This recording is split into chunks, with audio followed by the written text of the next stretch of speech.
Twice in Bawaal, Varun Dhawan, playing a Lucknow school teacher named Ajay, tells other characters, "Idea thoda krantikari hai, thoda open mind se sunna." I suspect he's a stand-in for director Nitesh Tiwari, instructing us viewers. Because this film, based on a story by Ashwiny Iyer Tiwari and written by Nitesh, Ashwiny, Piyush Gupta, Nikhil Mehrotra and Shreyas Jain, definitely needs an open mind. But first a warning, this review comes with spoilers. Bawaal is about the coming of age of Ajay, lovingly called Ajju Bhaiya, via World War II. This is the Krantikari idea.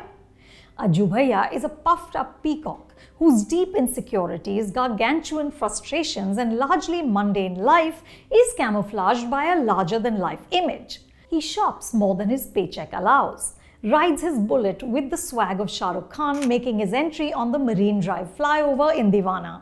And Ajju Bhaiya tells outrageous lies to sustain his persona. Ajay's motto is, "माहौल ऐसा बनाओ कि लोगों को माहौल याद रहे, result नहीं." बेटा, माहौल ऐसा बनाओ कि लोगों को माहौल याद रहे, रिजल्ट नहीं. Even when Ajay marries, he chooses a bride with an eye on the optics. When Nisha tells him that she suffers from epileptic fits, he overlooks it because she ticks all the right boxes. She's pretty, she's smart, and her father is a businessman.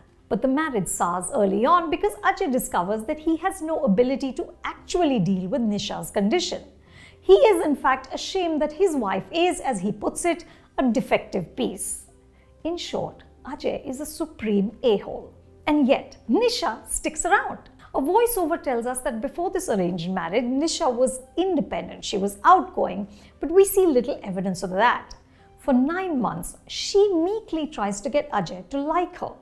He's selfish, he's rude, he's emotionally abusive, but she keeps hoping he will come around. When her mother suggests divorce, she says she still has hope she can make this marriage work. Why? I have no idea, but this is not the biggest mystery in Bawaal. What happens next is even more bizarre. A contrived chain of events lead to Ajay and Nisha traveling through Europe together.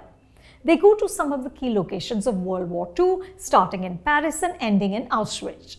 Ajay is using this tour to teach his students online as a way to save his job. He's a history teacher who's so inept that at the beginning of the film he asks a student, "Hitler ne kya kiya tha?"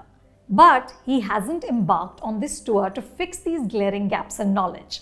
Instead, this entire World War II Europe trip is to make a mahal and keep the image intact. But as Ajay comes to understand the enormity of human suffering and confront the horrors of Nazi Germany, he re-evaluates his entire life and becomes a better human being. Bawaal doesn't just need an open mind. It also requires a giant suspension of disbelief, enormous patience, and faith that Nitesh, the filmmaker who gave us Dangal, will find a way to make this preposterous material work. But even he can't do it. Bawaal is an epic misfire. Nitesh's superpower is his writing skills. Consider his work in Dangal, Chichore, or Nil Bate Sannata and Bareli Ki Barfi, both of which he wrote and Ashwini directed. But here he and his 4 co-writers stumble badly, which also proves my pet thesis that the more writers there are on a film, the more of a mess it is. This inherently flawed narrative is sabotaged further with lame humor. There's this running joke involving a group of Gujarati men who Nisha and Ajay keep running into as though Europe is in fact a large Mumbai suburb. And of course, khakra and dhokla feature. But the deepest fault line is the Hitler thread.